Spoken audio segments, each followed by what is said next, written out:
Saya Mumtazatul Husna. Saya Nur Rahmayati. Dan saya Sarno. Presentasi pertama akan dibacakan oleh teman saya, yaitu Mas Sarno. Waktu dan tempat saya persilakan. Oke, terima kasih. Latar belakang. Kita mengenal dulu latar belakang dari manajemen itu apa sih? Konsep dasar manajemen sebetulnya sama usianya dengan kehidupan manusia. Mengapa demikian? Pada dasarnya manusia dalam kehidupan sehari-hari tidak terlepas dari prinsip-prinsip manajemen, baik langsung maupun tidak langsung. Yang kita bahas di sini yaitu manajemen biaya. Siapa saja sih yang mengoperasikan manajemen biaya atau perusahaan, organisasi atau yang lainnya? Oke, next. Selanjutnya manajemen menurut para ahli. Yang pertama menurut Hansen dan Moore tahun 2000. Menurut dia, sistem manajemen adalah sistem yang didesain untuk memberikan informasi bagi manajemen untuk mengidentifikasi peluang-peluang penyempurnaan, perencanaan strategi dan pengambilan keputusan operasional mengenai pengadaan dan penggunaan sumber daya yang diperlukan oleh organisasi. Selanjutnya menurut Dr. et al. Tahun 2015.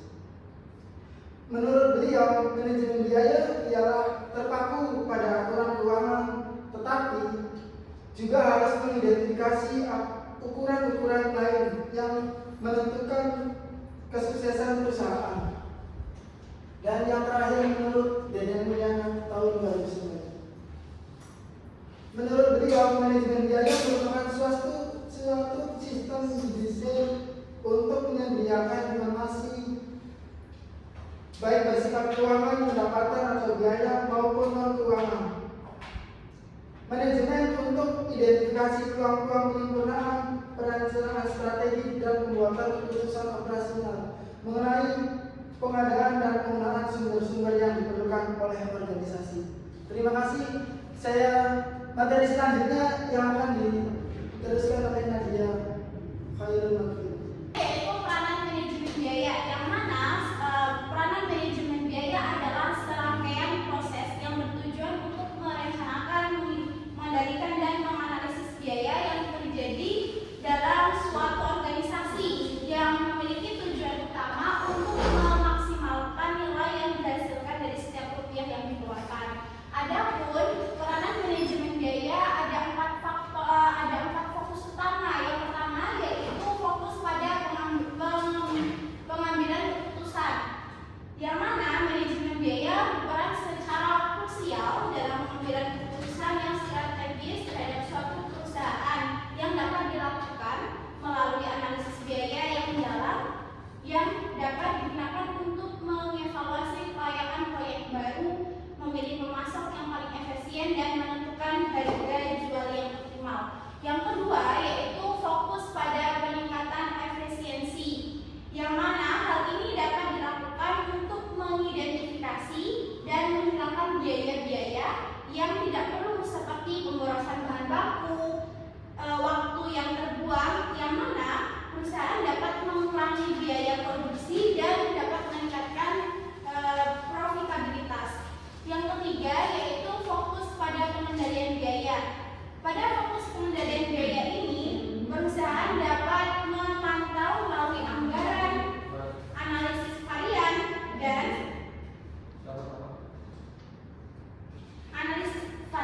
penerapan sistem pengendalian biaya yang efektif. Selanjutnya yaitu fokus pada perspektif ahli. Menurut para ahli manajemen biaya, tidak hanya sebatas menghitung angka, tetapi juga merupakan alat yang ampuh untuk mencapai tujuan strategis perusahaan. Oke, next.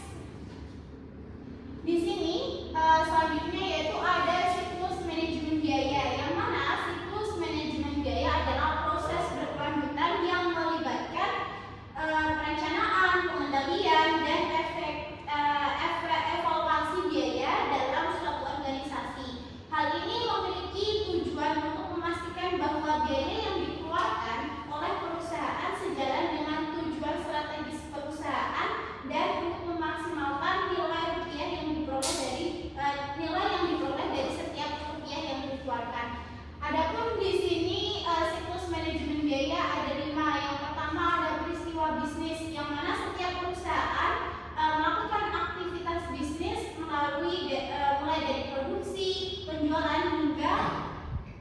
aktivitas pendukung menghasilkan data biaya.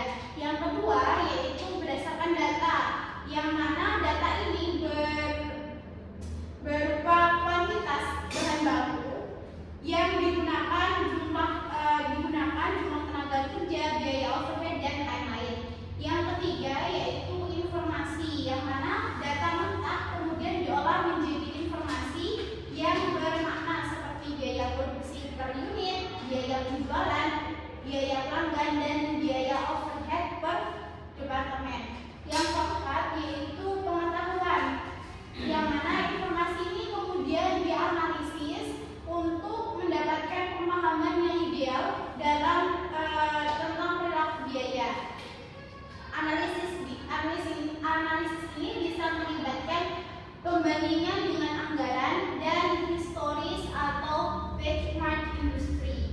Yang kelima yaitu keputusan, yang berdasarkan pengetahuan yang diperoleh, manajemen dapat melakukan dan mengambil keputusan seperti mengurangi biaya produksi, meningkatkan harga jual, atau mengalokasikan sumber daya ke proyek baru. Baik, selanjutnya akan dibacakan oleh Dato' Alusna. Terima kasih Mbak Nadia. Sekarang waktunya saya yang presentasi. Di sini saya akan menjelaskan terkait jenis-jenis biaya. Baik, yang pertama itu ada biaya langsung dan tidak langsung. Nah, untuk biaya langsung tersebut memiliki hubungan sebab akibat yang jelas dengan objek biaya tersebut. Contohnya itu seperti bahan baku langsung yang digunakan dalam produksi suatu barang. Kemudian selanjutnya biaya tidak langsung. Biaya tidak langsung yaitu biasanya mendukung berbagai aktivitas dalam perusahaan, tetapi tidak dapat berkaitan secara spesifik dengan suatu objek biaya tertentu. Contohnya itu seperti biaya sewa pabrik, biaya depresiasi peralatan, gaji manajer dan lain-lainnya. Itu. Nah, yang kedua itu biaya terkendali dan biaya tidak terkendali. Nah, contoh biaya terkendali ini yaitu seperti biaya iklan yang ada dalam anggarannya. Kemudian biaya tidak terkendali yaitu contohnya seperti penyusutan, pengobatan karyawan dan lain-lainnya. Nah, terus selanjutnya biaya bergabung dan biaya bersama. Biaya bergabung ini diterapkan dalam suatu situasi di mana macam-macam pengeluaran berasal dari satu sumber. Contohnya seperti minyak mentah dan solar. Itu. Nah, selanjutnya yaitu biaya bersama. Contohnya itu seperti minyak goreng untuk berbagai gorengan seperti itu. Kemudian biaya relevan dan biaya tidak relevan. Biaya relevan berguna untuk pengambilan keputusan, akan berbeda pada waktu dilakukan perbandingan. Nah, itu muncul bila pada suatu tindakan yang berada di evaluasi. Contohnya biaya yang dapat digunakan saat ini dan masa yang akan datang. Kemudian jika biaya yang tidak relevan itu tidak bisa berubah untuk semua alternatif, contohnya seperti biaya angsuran. Nah, selanjutnya biaya terbenam. Biaya terbenam ini merupakan biaya yang sudah dikeluarkan dan tidak dapat digantikan dengan keputusan sekarang maupun di masa yang akan datang. Contohnya seperti naik kereta, kemudian kempes, kemudian ketinggalan kereta dan lain-lainnya itu. Nah, untuk biaya tunai yaitu biaya yang memerlukan pengeluaran kas pada saat ini juga. Contohnya seperti biaya kematian mendadak. Selanjutnya biaya diferensial yaitu merupakan perbedaan jumlah biaya di antara dua alternatif. Biaya ini dengan karakteristik estimasi biaya yang akan datang. Contohnya seperti beli atau sewa. Itu biaya kesempatan. Nah, biaya kesempatan ini merupakan perbedaan jumlah biaya dalam dua alternatif. Sebenarnya untuk biaya diferensial dengan biaya kesempatan ini tidak ada bedanya, sama itu untuk pengertian dan contohnya. Udah, mungkin itu saja dari saya. Selanjutnya akan dibawakan oleh Mbak Akila. Waktu dan tempat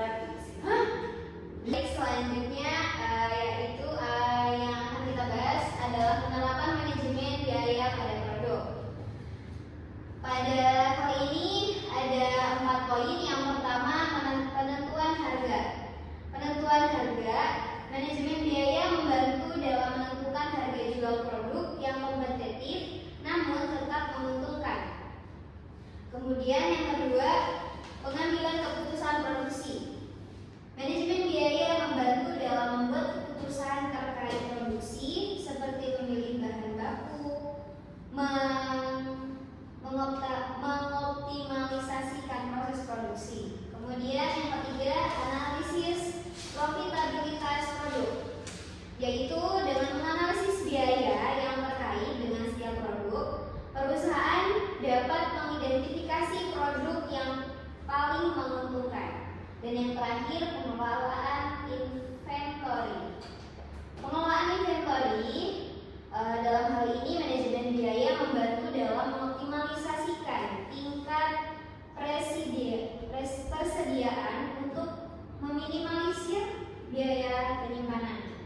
Kemudian selanjutnya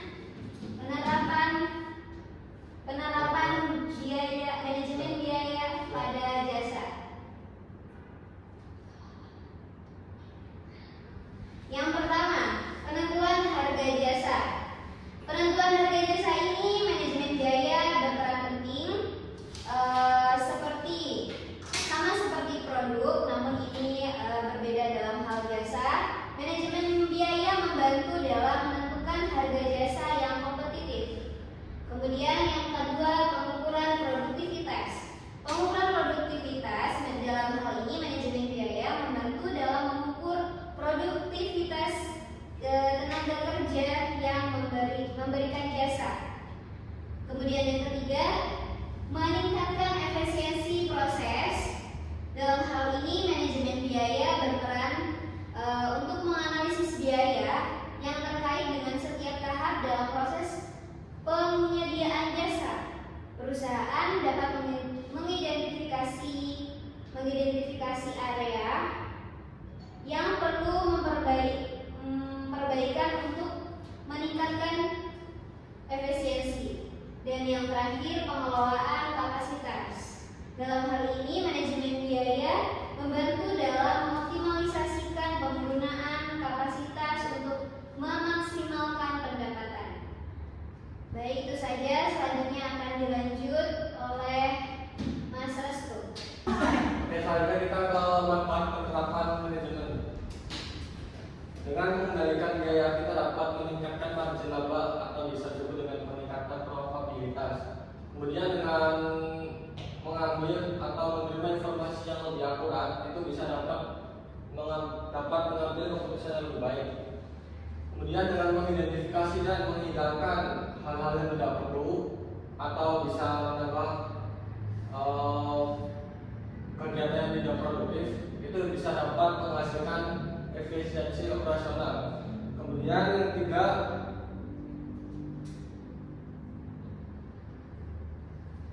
yaitu mampu menyesuaikan diri dengan perubahan terhadap pasar dan dapat mengakibatkan responsivitas terhadap perubahan. Oke, selanjutnya kita akan masuk ke studi kasus pada manajemen biaya di bidang produk. Contoh penerapan manajemen biaya di bidang produk itu kita bisa melihat di perusahaan manufaktur seperti mebel. Di perusahaan manufaktur kita sebut saja di PT Jaya Abadi itu mengalami peningkatan bahan baku, kayu dan tenaga kerja. Nah, kalau mungkin gini diikat ya. Iya, boleh.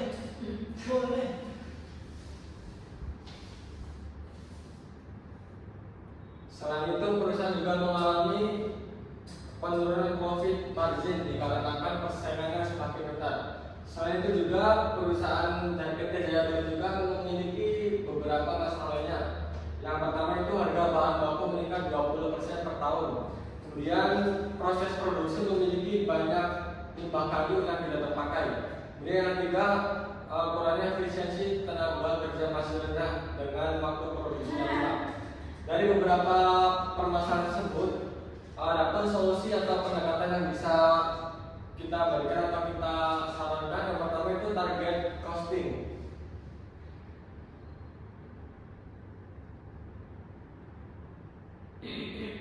Perusahaan dapat menerapkan target biaya produksi terhadap harga jual yang kompetitif. Lalu perusahaan juga dapat menyesuaikan atau mendesain yang lebih menarik dalam penggunaan bahan baku. Yang kedua adalah yang namanya lean manufacturing. Perusahaan mebel dapat menerapkan lean manufacturing ini untuk mengurangi limbah yang tadinya limbah banyak terbuang, kita bisa manfaatkan untuk produk lain seperti kita bisa membuat aksesoris kayu, kemudian bahan, kemudian papan komposit. Kemudian ada standarisasi proses dengan melakukan penyederhanaan dan pengoptimalisasi beberapa proses produk. Dengan melakukan penyederhanaan dan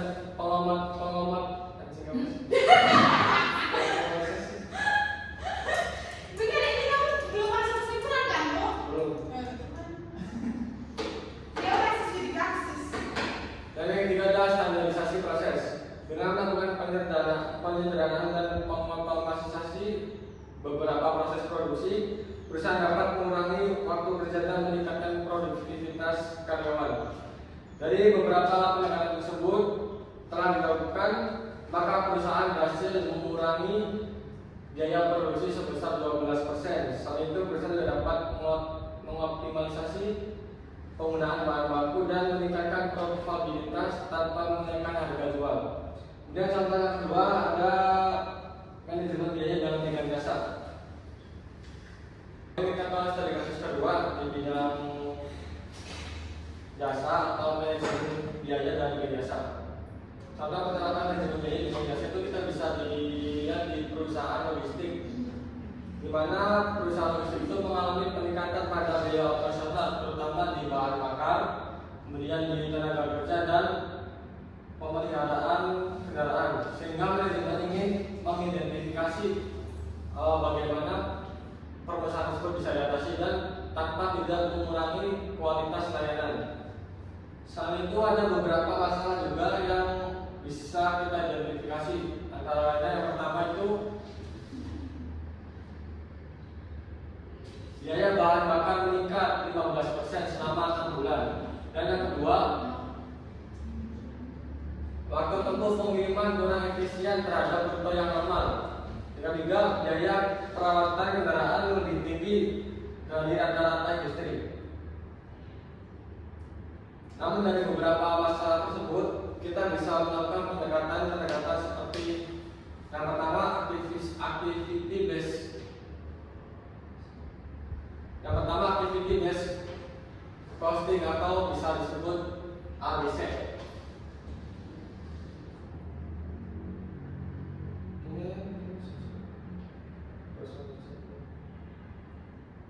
Nah, pada pendekatan ini, perusahaan logistik mengidentifikasi bahwa beberapa rute memiliki volume pengiriman rendah tetapi tetap menggunakan kendaraan besar. Dengan analisis ini, perusahaan mengganti kendaraan besar dengan kendaraan yang lebih kecil untuk rute-rute tersebut. Yang kedua ada just in time atau JIT, pemeliharaan kendaraan berdasarkan penggunaan aktual daripada jadwal tetap, sehingga hal tersebut dapat mengurangi biaya perawatan yang tidak diperlukan. Yang ketiga ada teknologi dan otomasi. Perusahaan dapat mengimplementasikan sistem GPS berbasis AI dan mengoptimalkan rute dan menggunakan konsumsi bahan bakar. Dari pendekatan manajemen biaya yang telah dilakukan, maka perusahaan berhasil mengurangi biaya bahan bakar sebesar 10%. Selain itu, perusahaan juga dapat meningkatkan efisiensi pengiriman dan menurunkan biaya perawatan sebesar 8%. Berdasarkan dua contoh tadi, dapat kita simpulkan bahwa manajemen biaya dapat membantu perusahaan dalam mengidentifikasi biaya untuk meningkatkan efisiensi dan profitabilitas. Dan dari presentasi tadi bisa kita simpulkan bahwasanya manajemen biaya adalah elemen penting dalam pengelolaan organisasi modern di berbagai sektor. Yang tujuannya adalah untuk mengelola pengeluaran dengan efisien dan sesuai tujuan yang strategis. Sistem manajemen biaya membantu perusahaan mengidentifikasi, mengendalikan biaya, meningkatkan daya saing dan profitabilitas. Pendekatan seperti activity based costing atau tadi ABC, target costing dan Kaizen atau biasa kita sebut monetary costing, menawarkan strategi optimisasi. Hubungan manajemen puncak dan partisipasi karyawan sangat penting untuk keberhasilan manajemen. Implementasinya harus terintegrasi dengan